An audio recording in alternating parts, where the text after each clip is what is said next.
Est-ce que c'est vrai que si tu as 40 ans et plus et que tu veux perdre du gras, tu vas avoir l'air plus vieux, tu vas avoir l'air plus malade et tu vas être plus laid?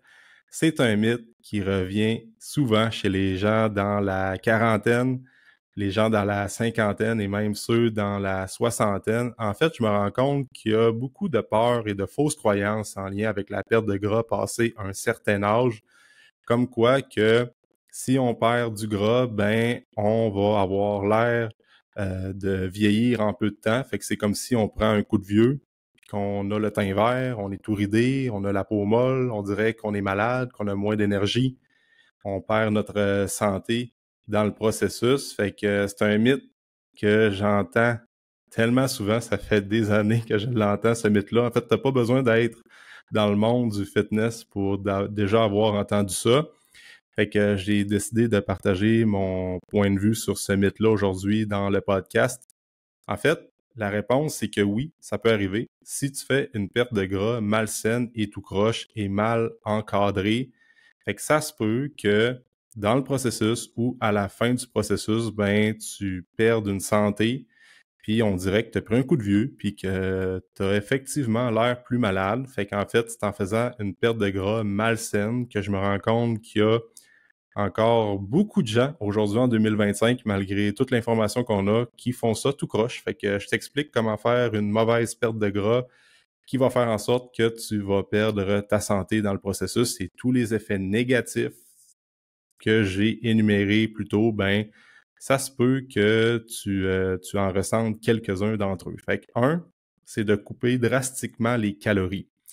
Parce que oui, pour perdre du gras, il faut créer un déficit calorique structuré, intelligent durant une courte période de temps. C'est sûr qu'il y a un point de vue mathématique là-dedans. Sauf que quand tu perds du gras drastiquement, là, puis que tu fais un déficit calorique drastique, fait que je parle pas d'un 100 calories par jour, là, comme méga déficit calorique où ce qu'on va sauter volontairement des repas, on va diminuer nos portions au maximum, on va boire que des shakes ou des barres de protéines, puis on ne mange pas de la vraie bouffe, ben c'est sûr que évidemment, on n'a pas tous les macronutriments bien dosés dans notre alimentation. Fait qu'on n'a pas assez de bons gras, on n'a pas assez de glucides, on ne mange pas assez de fibres probablement, et évidemment qu'on n'a pas assez de protéines dans notre alimentation. Les protéines, ça reste que c'est un no-brainer. On devrait peut-être viser 1 gramme de protéines par livre de poids corporel, mais avant de viser ça, on peut aller à 0,6 grammes par livre de poids corporel puis s'ajuster à la hausse par la suite. Puis je vais apporter un bémol aussi avec les protéines, tu sais.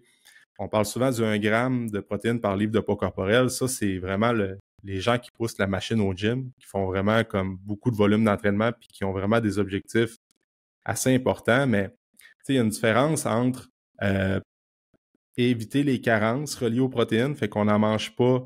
On va viser le minimum pour ne pas tomber malade ou avoir des répercussions sur notre santé parce qu'on ne mange pas assez de protéines. Et les recommandations que on suggère souvent, nous les coachs, qui sont plus élevés que ceux qu'on entend par Santé Canada ou dans les médias traditionnels, ben c'est parce qu'il y a une différence entre être optimal et ne pas tomber en malnutrition. Fait que, parenthèse par rapport aux protéines. Fait qu'on ne mange pas suffisamment de bons macronutriments. Évidemment, on n'aura pas assez de vitamines et minéraux. Fait qu'on ne mange pas assez de bouffe. Puis, ce n'est pas soutenable à long terme et c'est sûr qu'à un moment donné, ça va commencer à apparaître sur notre peau, sur notre teint, sur notre énergie aussi. Fait que ça, c'est une erreur qui est tellement fréquente encore aujourd'hui. Faut qu'on mange. Faut qu'on mange intelligemment, structuré, puis oui, créer un déficit calorique, mais avant de créer un déficit calorique, on peut juste cleaner notre bouffe, faire des meilleurs choix alimentaires, rester un petit peu plus équilibré, peut-être exagérer un petit peu moins la fin de semaine, puis boire un petit peu plus d'eau que boire de l'alcool puis des boissons gazeuses. Là, on vient de régler une bonne partie du problème.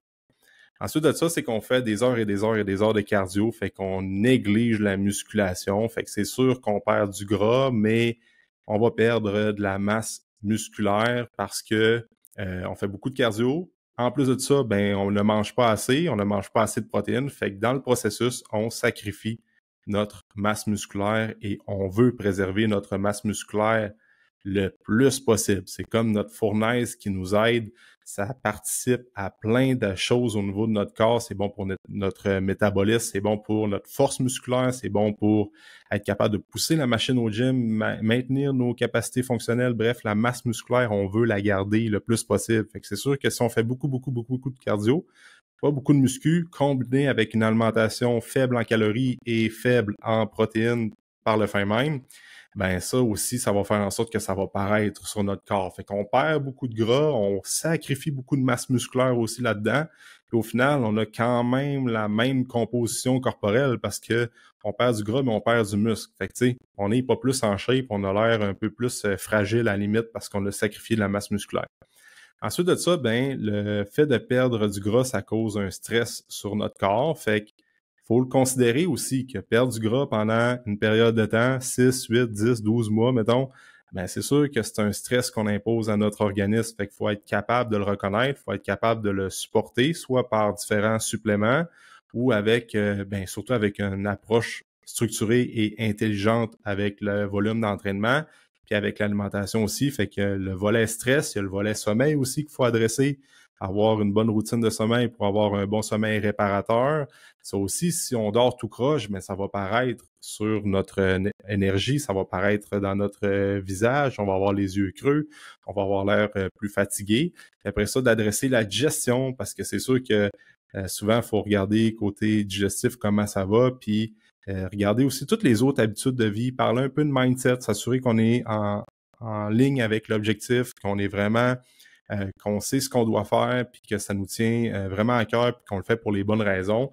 Fait que, tu sais, c'est tous des trucs qui sont négligés quand on fait une perte de gras malsaine. Fait qu'au final, tout ce qu'on voit, c'est, bon, ben, il faut que je mange moins, que je bouge, puis que je bouge, sans compter le stress que mon corps va subir, sans adresser le sommeil, sans adresser la digestion, sans prendre certains suppléments pour être sûr de pas tomber en carence ou quoi que ce soit. Fait que ça, au bout du compte, ben oui, tu vas avoir perdu du gras, tu vas avoir perdu de la masse musculaire, mais ce n'est pas soutenable à long terme parce que c'est trop drastique. Fait que là, tu perds, puis là, les gens vont le voir autant à Noël, puis sont comme shit, t'as-tu fait une perte de gras? Est-ce que t'as eu une dépression cette année? T'as-tu perdu ta job? Ça va-tu bien? Tu sais, parce que ça va se voir automatiquement comme la personne a perdu du gras, mais je suis pas sûr que c'était volontaire, puis je suis pas sûr qu'elle est en meilleure santé. Fait que, ce que tu dois faire, en fait, ce qu'on fait, nous, avec nos membres, c'est totalement le contraire. Fait que, au niveau de l'alimentation, oui, on va peut-être créer un léger déficit calorique, mais plus tard dans le processus, avant, il faut mettre les bonnes fondations, prioriser le déjeuner, parler de l'importance des protéines, mais des autres macronutriments, parce que les glucides, les bons gras, c'est important aussi.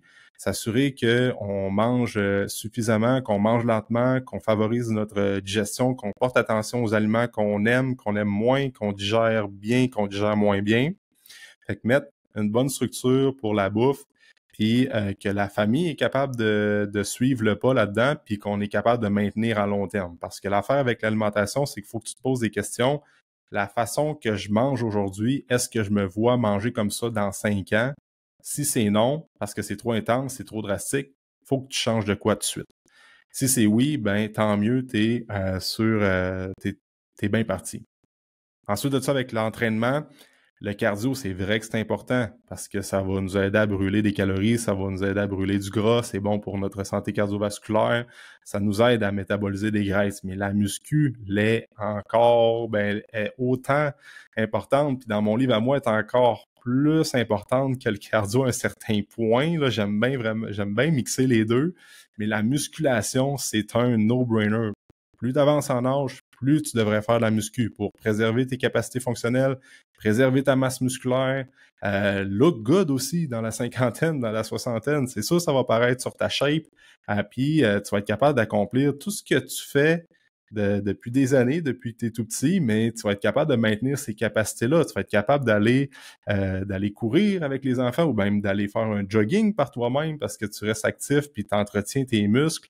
Même d'aller au gym. Moi, dans le gym où j'étais avant, je voyais des gens dans la soixantaine s'entraîner chaque jour. Je trouvais ça incroyable, là. C'est super bon pour leur santé osseuse, pour prévenir les blessures, prévenir les risques de chute et tout ça. Fait qu'on veut garder la muscu et dans le Burning Club, c'est exactement ça qu'on fait.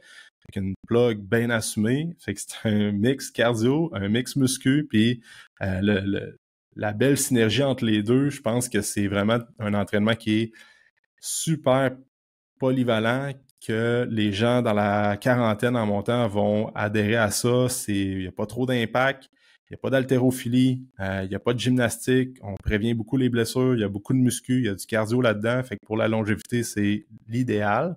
Après ça, ben, on adresse aussi dans les coachings comme le stress, comment ça va, la digestion, comment ça va, le sommeil, puis c'est des piliers qui sont super importants à considérer à toutes les fois que tu as une rencontre avec nous chaque mois parce que ça fait partie de l'équation pour être en bonne shape, puis oui, faire une perte de gras, mais ne pas laisser ta santé se détériorer parce que, je le rappelle souvent, la perte de gras, c'est un effet secondaire d'être en bonne santé.